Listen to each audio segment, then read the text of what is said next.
नमस्कार, नवराजनीति में आपका स्वागत है और आपके साथ मैं हूं नवदीप शर्मा। लवकुश रामलीला कमेटी यानी कि जो दिल्ली की सबसे बड़ी रामलीला कमेटी में से एक है, उसके अंदर एक असमंजस की स्थिति बनी हुई थी क्योंकि मंदोदरी जैसा रोल जो एक बहुत ही मेन रोल है वो पूनम पांडे एक्ट्रेस को दे दिया गया था, जिसके बाद में ये जो स्थिति थी वो बहुत ज़्यादा पेचीदा हो गई थी क्योंकि जो भारत के साधु संत थे वो दो फाड़ हो गए थे। कोई इसका सपोर्ट करता हुआ आ रहा था, कुछ महिलाएं इसका सपोर्ट कर रही थी, तो साधु संत जो थे उसके अगेंस्ट नज़र आ रहे थे। तो ऐसे में अभी कुछ टाइम पहले एक कॉन्फ्रेंस की गई है और उसके अंदर जो है इसको पूनम पांडे को लेकर जो असमंजस की स्थिति बनी हुई थी उसको बिल्कुल क्लियर कर दिया है। तो ज़्यादा बातचीत के लिए हमारे साथ में मौजूद हैं उसके अध्यक्ष, सीधे उनसे बात कर लेते हैं। सर, मेरा अच्छा सवाल है कि पूनम पांडे विवाद को लेकर लवकुश रामलीला समिति अधिकारी अब क्या रुख है? देखिए, लवकुश रामलीला कमेटी लाल किला मैदान ने निर्णय लिया है कि इस साल देश के अंदर पूनम पांडे जी के नाम से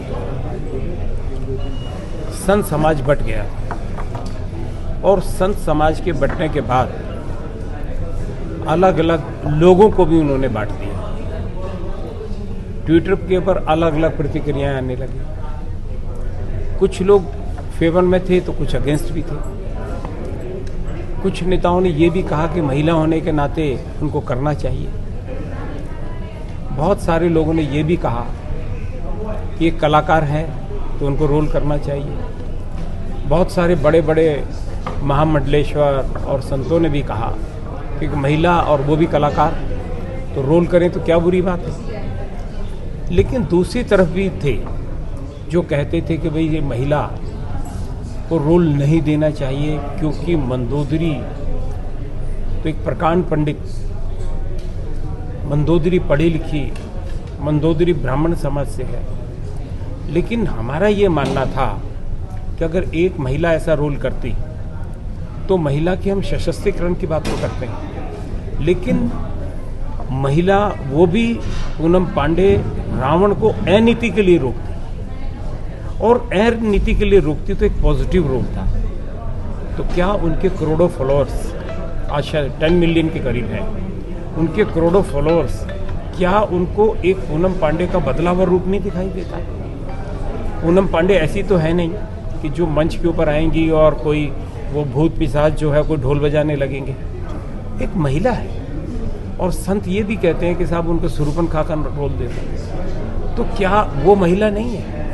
हमें अपने नज़रिए को बदलना होगा, हमें अपने चश्मे को बदलना होगा और चश्मा हम बदलेंगे तो निश्चित रूप से हमें महिलाओं के सशक्तिकरण की बात कर सकेंगे। मतलब कहने का है कि नेगेटिव और पॉजिटिव दोनों में ही होते हैं, लेकिन हमें पॉजिटिव भी देखना चाहिए। हमें पॉजिटिव देखना चाहिए, पॉजिटिव सोचना चाहिए, पॉजिटिव करना चाहिए। अगर हमारी सोच पॉजिटिव होगी तो समाज के अंदर में एक पॉजिटिवनेस ला सकते हैं।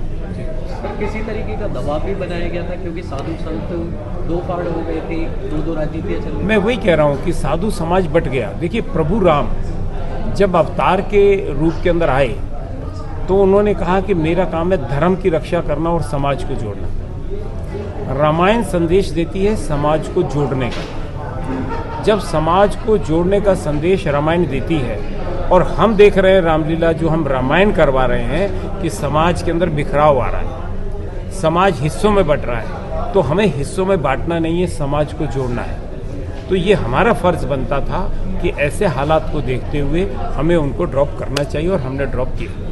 तो सर, आगे फ्यूचर में ऐसा कोई कदम आता है इन फ्यूचर, तो उसके लिए आप क्या निर्देश जारी करेंगे? देखिए, फ्यूचर के अंदर अगर इस किस्म की बात आती है तो हर चीज़ कोई ना कोई चीज़ सिखाती है। निश्चित रूप से फ्यूचर के अंदर हम तो कोशिश करेंगे कि समाज इस किस्म की महिलाओं को भी एक्सेप्ट करे। समाज अगर कोई अच्छे रास्ते के ऊपर आना चाहता है तो सनातन धर्म तो कहता है कि अच्छे रास्ते पर कोई आता तो उसको लाना चाहिए।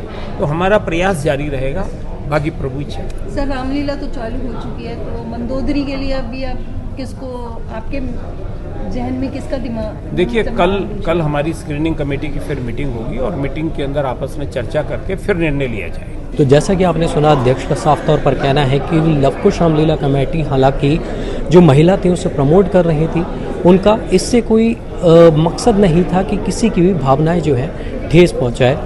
तो ऐसे में उन्होंने जो है, हालांकि ये जो अभी एक मंदोदरी का करैक्टर का जो मुद्दा था वो अभी उन्होंने टाल दिया है और इसमें उन्होंने जो है दूसरे किसी किरदार को लाने की बात कही है। आपकी क्या है इस पर राय, हमें कमेंट करके ज़रूर बताएं। नव राजनीति के लिए नवदीप शर्मा की रिपोर्ट, दिल्ली।